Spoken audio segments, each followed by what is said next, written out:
Ini cara cepat turunkan berat badan. 1 hari bisa turun 1 kilogram. Nggak perlu olahraga, cukup ikuti diet ini. Beneran nih.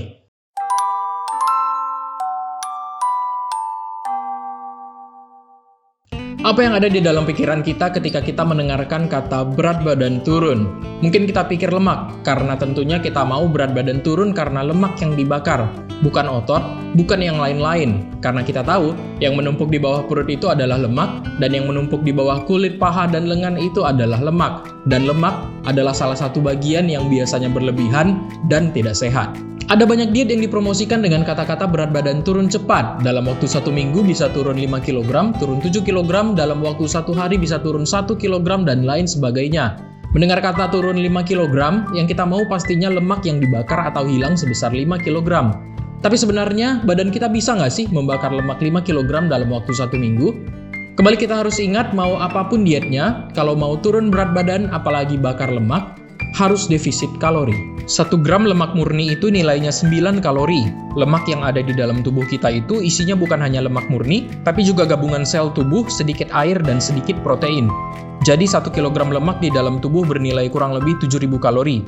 Kalau 5 kg lemak, artinya sama dengan 35.000 kalori. Jadi secara teori, untuk membakar lemak 5 kg dalam waktu 1 minggu, kita perlu defisit kalori sebanyak 35.000 kalori dalam 1 minggu. Artinya, per hari kita perlu defisit 5.000 kalori. Rata-rata energi harian yang dipakai biasanya berkisar antara 2.000 sampai 2.500 kalori di Indonesia. Jadi, selain tidak makan sama sekali, kita perlu olahraga sebanyak 2.500 kalori lagi untuk mencapai defisit 5.000 kalori. Kesimpulannya, tidak mungkin kita manusia bisa membakar lemak sebanyak 5 kg hanya dalam waktu 1 minggu, hanya dengan defisit kalori. Jadi kalau ada orang yang bilang turun berat badan 5 kg dalam waktu 1 minggu saja, sebenarnya apa yang hilang? Kemungkinan yang hilang adalah massa selain lemak, misalnya air dan glikogen. Massa air dan glikogen bisa turun dengan cepat kalau kita membatasi makanan tertentu, misalnya karbohidrat atau dengan olahraga. Inilah kenapa diet ketogenik, diet yang rendah karbohidrat, bisa menurunkan berat badan dengan cepat dalam waktu 1-2 minggu pertama. Karena massa yang hilang biasanya adalah massa air dan massa glikogen. Tapi seandainya, anggaplah kita bisa defisit kalori sebesar 5.000 kalori dalam waktu 1 hari. Apakah pasti tubuh akan membakar lemak sebesar 1 kg dalam waktu 1 hari tersebut?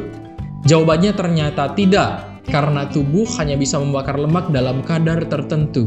Kemampuan tubuh membakar lemak itu tergantung jumlah lemak awal yang kita punya. Kalau kita punya banyak lemak, misalnya pada orang obesitas, pembakaran lemak biasanya akan lebih banyak dibandingkan dengan orang yang overweight dengan pola makan dan aktivitas fisik yang sama. Kenapa? Lemak itu dibutuhkan oleh tubuh, kadarnya nggak boleh terlalu sedikit, nggak boleh juga terlalu banyak karena bikin penyakit. Kalau lemak di dalam tubuh sudah semakin sedikit jumlahnya, tubuh kita secara otomatis akan berusaha mempertahankan lemak dengan membakar sumber energi yang lain, yaitu otot. Apa buktinya? Penelitian dari Amerika Serikat yang dipublikasikan tahun 2005 meneliti tentang seberapa banyak energi dari lemak yang ada di dalam tubuh manusia bisa dibakar setiap harinya. Sesuai dengan yang dokter jelaskan tadi, ternyata semakin banyak massa lemak yang ada di dalam tubuh manusia, semakin banyak juga lemak yang bisa dibakar. Dan sebaliknya, kalau lemaknya sedikit, pembakaran lemak juga sedikit, meskipun sudah defisit energi. Peneliti menemukan bahwa perharinya, energi dari lemak yang bisa dibakar oleh tubuh manusia adalah sebanyak 290 kJ per kilogram, atau setara 69 kalori per kilogram massa lemak tubuh per hari, sebelum tubuh membakar massa otot. Angka ini memang masih teori dan kemungkinan bisa dipengaruhi oleh berbagai faktor. Tapi angka ini bisa digunakan sebagai gambaran kasar seberapa banyak target lemak yang mau dibakar. Contoh penerapan angkanya seperti ini. Tuan A berat badannya 80 kg dengan persentase lemak 30%. Tuan A mau diet maksimal, mau bakar lemak sebanyak mungkin tiap harinya, tapi nggak mau bakar massa ototnya. Pertanyaannya, berapa defisit kalori yang dibutuhkan Tuan A biar lemaknya bisa dibakar maksimal dan massa ototnya terjaga? Pertama, hitung massa lemaknya, tinggal kali berat badan dengan persentase lemak. 80 kg kali 30% hasilnya 24 kg. Lalu ingat angka tadi, 69 kalori per kilogram massa lemak per hari, tinggal dikali dengan massa lemak. Hasilnya 1656 kalori per hari. Jadi perharinya, Tuan A perlu defisit sebanyak 1656 kalori biar lemak bisa dibakar dengan maksimal dan meminimalkan pembakaran otot. Berapa banyak massa lemak yang bisa dibakar Tuan A tiap minggunya dengan nilai ini? Kalau setiap hari defisit 1656 kalori selama 1 minggu, maka total defisitnya dalam 1 minggu adalah 11.592 kalori. Karena 1 kg sama dengan 7.000 kalori, maka setiap minggunya Tuan A bisa bakar sebanyak kurang lebih 1,65 kg massa lemak kalau defisit 1656 kalori setiap hari. Ayo kita coba buktikan kalau persentase lemaknya lebih rendah, apakah massa lemak yang bisa dibakar setiap minggunya juga lebih rendah? Misalnya, Tuan A sekarang persentase lemaknya lebih rendah, yaitu 20%. Berat badannya tetap sama, 80 kg. Berapa massa lemak yang bisa dibakar tiap minggunya? Berat badan 80 kg dengan persentase lemak 20%, maka massa lemaknya 16 kg. Defisit kalori maksimal per harinya 1104 kalori.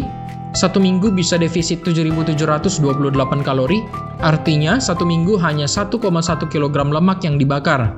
Bisa kita lihat, beda persentase lemaknya, berbeda jumlah lemak yang bisa dibakar tiap minggunya, meskipun berat badannya sama. Jadi intinya, meskipun defisit kalorinya banyak, tubuh kita nggak akan bisa bakar lemak secepat itu, sampai 5 kg per minggu atau 1 kg per hari.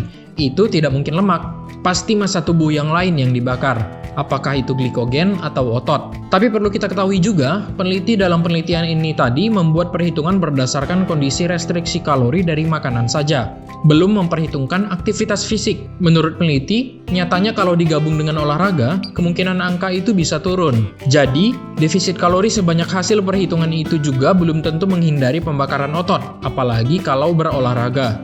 Makanya sebaiknya jangan mengincar terlalu banyak defisit kalori, tapi fokus ke bagaimana cara mempertahankan pola makannya. Oke, jadi kita udah tahu berat badan turun 1 kg dalam waktu 1 hari atau 5 kg dalam waktu 1 minggu itu bukan massa lemak yang dibakar.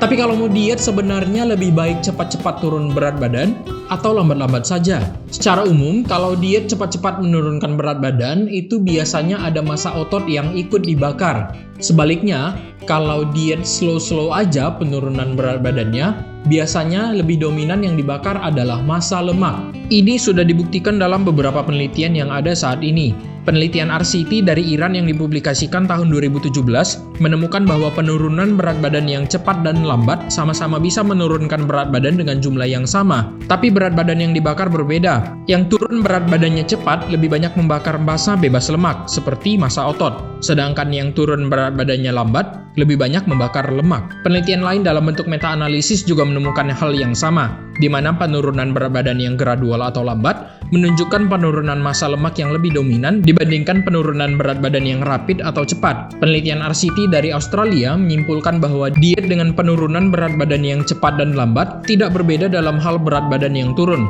Tapi dari datanya bisa dilihat penurunan massa lemak lebih dominan pada kelompok yang penurunan berat badannya gradual, meskipun nilainya tidak signifikan secara statistik.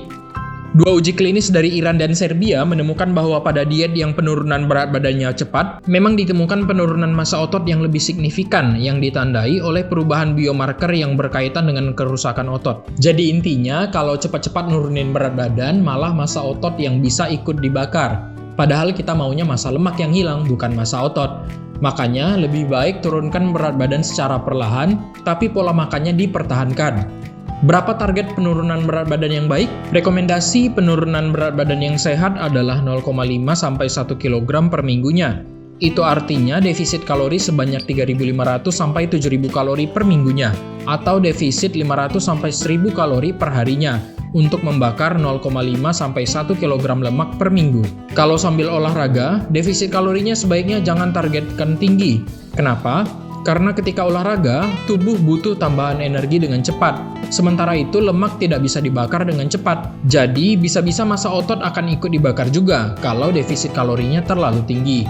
Kalau mendengar kata diet, kita pasti ingatnya program 12 minggu, program 3 bulan, program 6 bulan, dan lain sebagainya. Kembali dokter ingatkan di sini bahwa diet itu bukan sekedar program, tapi gaya hidup. Kalau diet hanya sekedar program, maka hasilnya tidak akan bertahan lama kalau gaya hidupnya kembali ke seperti semula. Mulai dengan mengubah dietnya, bukan hanya sekedar mengubah berat badannya. Diet yang sehat akan menghasilkan tubuh yang sehat. Artinya, kalau sebelumnya berat badannya berlebihan, dengan diet yang sehat, berat badan otomatis akan kembali ke tingkat yang lebih sehat. Tentang diet sehat, udah banyak dokteran bahas di video-video sebelumnya. Jadi sekian untuk video kali ini, semoga informasinya bermanfaat. Jangan lupa subscribe dan komen di bawah ini kalau ada pertanyaan. Sampai jumpa!